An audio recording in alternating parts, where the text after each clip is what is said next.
2 дня шел шторм, дожди. Посмотрите, ребята, сколько тут грязи на береговой линии.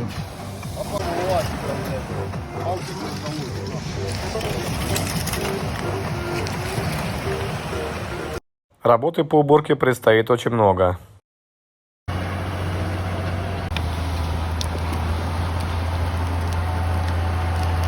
И все это благополучно убирается.